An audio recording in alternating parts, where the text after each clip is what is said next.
86 সালে নৌকায় কারা চলেছিল? আপনারাই চলেছিলেন, আপনারা জাতীয় বেঈমান হয়েছিলেন। পরবর্তীতে সারা জীবন আপনাদের ইতিহাস বেঈমানের ইতিহাস। সেই ধারাবাহিকতা আপনারা যদি আজকে মব সৃষ্টি করে 7%-এর বেশি ভোট বাংলাদেশের মানুষ কোনোদিন আপনাদেরকে দেয় নাই।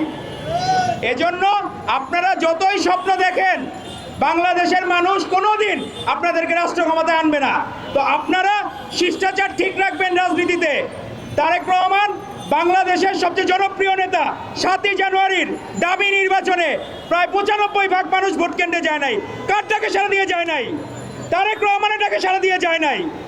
সে কারণে আপনারা পারস্পরিক শ্রদ্ধাবোধের জায়গা ঠিক রাখবেন। 24-এর গণ অভ্যুত্থানে আপনাদেরকে যতটুকু আমরা ক্রেডিট দেই, সেই জায়গায় পারস্পরিক শ্রদ্ধাবোধের জায়গা ঠিক রাখবেন, যাতে আমাদের দেশপ্রেম যাতে কারো মধ্যে নষ্ট না হয়। ফ্যাসিস্ট হাসিনা আবার যাতে পুনর্বাসিত হয়ে দেশে না ফিরে, সেদিকে আমাদের খেয়াল রাখতে হবে। সবাইকে ধন্যবাদ। বাংলাদেশ জিন্দাবাদ। বাংলাদেশ জাতীয়তাবাদী ছাত্রদল জিন্দাবাদ।